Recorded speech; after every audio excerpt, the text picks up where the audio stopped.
Students, math की जो class चल रही है, आज हम करेंगे एक्सरसाइज 6.1 के क्वेश्चंस। इसके क्वेश्चंस लेंगे हम वन बाय वन। तो पहला क्वेश्चन है कि ए बी और सी डी ये दो लाइंस हैं जो इंटरसेक्ट कर रही हैं।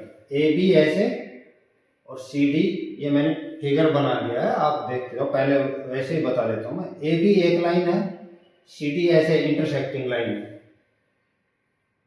एक दूसरे को इंटरसेक्ट कर रही है पॉइंट ओ पर।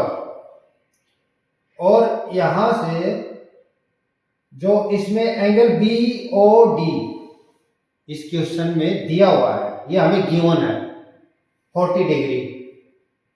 एंगल ए ओ सी और एंगल बी ओ ई, इनका सम ए ओ सी प्लस बी ओ ई, इनका सम, इस एंगल का और इस एंगल का सम, ये मैंने एक लाइन से ड्रा किया ताकि कंफ्यूजन ना हो।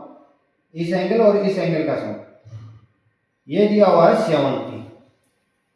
तो हमें निकालना है बी ओ ई। एक तो ये पूछा है बी ओ ई, ये मैंने क्वेश्चन मार्क कर दिया है इसीलिए। बी ओ ई, ये एंगल फाइंड आउट करना है इसके अंदर।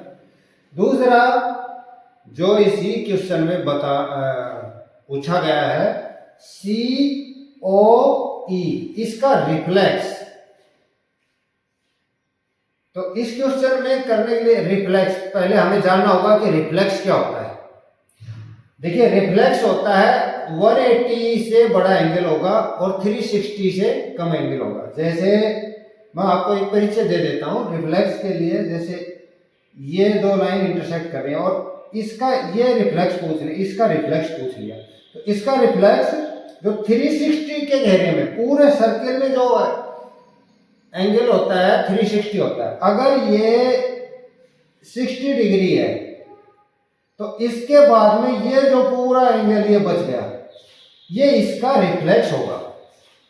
तो 360 में से 60 लेस कर देंगे 300, ये इसका रिफ्लेक्स आ जाएगा। ठीक है, इस तरह से आप रिफ्लेक्स निकालेंगे। तो इसका रिफ्लेक्स क्या होगा, जैसे सी ओ ई क्वेश्चन में पूछा गया है ना, तो इस एंगल का रिफ्लेक्स यानी यहां से ये पूरा एंगल यहां तक, ये इसका रिफ्लेक्स हो जाएगा। तो उससे पहले हम निकालेंगे बी ओ ई। ये देखो बी ओ ई, इसको निकालते हैं, इस एंगल को। क्वेश्चन आपके सामने है, अब इस पे थोड़ा सा दिमाग लगाइए। अभी तक इसमें जो पढ़े हैं, लाइन अगर इंटरसेक्ट कर रही है तो आप थोड़ा सा जो पढ़ाया उसी में से आएगा। वर्टिकली अपोजिट एंगल की तरफ ध्यान दीजिए, वर्टिकली अपोजिट। तो ए ओ सी और ये दो लाइन इंटरसेक्ट करिए बी ओ डी, ये क्या हुए, ये एंगल और ये एंगल। देखो ये एंगल और ये एंगल वर्टिकली अपोजिट एंगल हो गए। और वर्टिकली अपोजिट एंगल क्या है, इक्वल होते हैं। इक्वल होते हैं ना, प्रूव कर चुके हैं हम, इससे पहले एक थ्योरम करवाई थी। इसीलिए मैं कह रहा हूं, मैं रेलेवेंट पोर्शन करवा रहा हूं आपको और उसका ही उपयोग होगा। बाकी सारे क्वेश्चन मैं एक शॉर्ट में आप कहेंगे मैं डाल दूंगा, लेकिन जो मैं पढ़ा रहा हूं इतना रेलेवेंट पोर्शन है। अगर आप ये कर लेंगे ना, इतना खुद से एबल हो जाएंगे, खुद सक्षम हो जाएंगे सारे एक्सरसाइज करने के लिए। जो क्वेश्चन मुझे लगता है कि इसे लेना चाहिए, मैं वह क्वेश्चन कवर कर रहा हूं। तो वर्टिकली अपोजिट एंगल ये, तो जब ये एंगल 40 है तो ये एंगल क्या आ जाएगा, ये भी 40 हो जाएगा। 40 हो जाएगा ना। वाई क्यों होगा बताओ, लिख देंगे as angle B O D and angle AOC are vertically opposite angles. Hence, angle, मैं पूरी लैंग्वेज नहीं लिख रहा, मैं आपको समझा रहा हूं, आप लिख लेना, मैंने बोल दी है।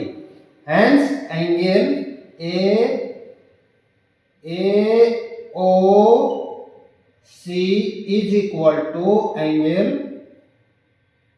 BOD. Why लिखो तो, क्योंकि वर्टिकली अपोजिट एंगल्स, ये लिख लेना ब्रैकेट, वर्टिकली अपोजिट एंगल्स, ताकि समझ में आ जाए। ठीक है ना। फिर बढ़ जाओ तो vertically opposite angle, therefore angle ये 40 कैसे आए लिखोगे ना, तो ये गिवन है, ये 40 है। Angle AOC is equal to 40 degree. अब देखो क्वेश्चन में ये 40 डिग्री और हमें दिया हुआ है, क्वेश्चन में ये दिया हुआ है AOC और BOE, इसका सम, इस एंगल का सम दिया हुआ है 70। जब ये 40 हो गया और इन दोनों का सम 70 है, ये देखो यहां से AOC ये 40, तो फिर ये कितना आ जाएगा, यहां रखेंगे ना AOC की वैल्यू इसमें, तो ये 30 इधर आएगा, 70 माइनस 30 कितना हो गया, ये 40 इधर आएगा, तो 70 माइनस 40 कितना बच गया, एंगल AOC 40 है ना, 40 इधर आ जाएगा, तो एंगल BOE बच जाएगा 70 माइनस 40 यानी कि 30 डिग्री, तो ये आ जाएगा 30 डिग्री। ठीक है, यही लिख देंगे, putting the value of AOC is equal to 40 degree in, इसको इक्वेशन नंबर दे लो, number 8 in equation 1 in 1, angle BOE is equal to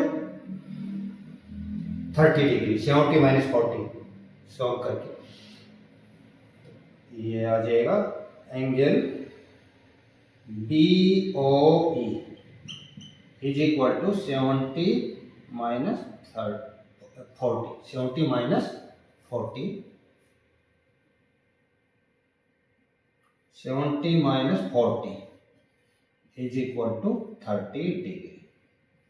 यहां लिख देंगे putting AOC is equal to 40, ये मैं इसको देयरफॉर कर दिया, AOC is equal to 40 in 1, we get angle BOE is equal to 30 degree, तो ये आ गया 30 डिग्री, एक कंडीशन पूरी हो गई।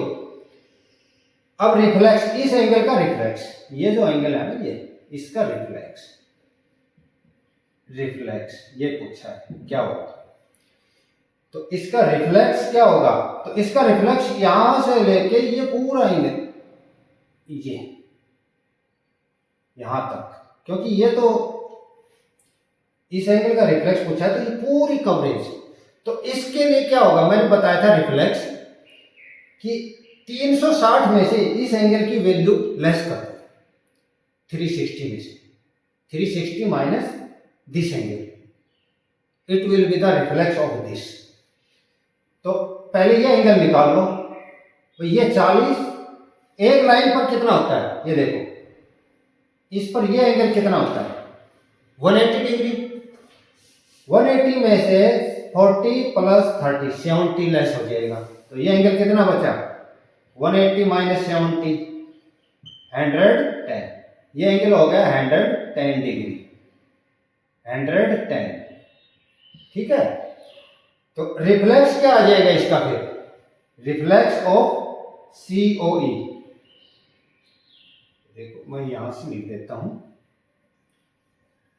मिटा देता हूं, आप इसमें देख लेना वीडियो में कि ये कैसे, पीछे देखोगे पूरा स्टेप मिल जाएगा, मेरा यहां पर आपको समझाने पे जोर है कि ये देखो, तो रिफ्लेक्स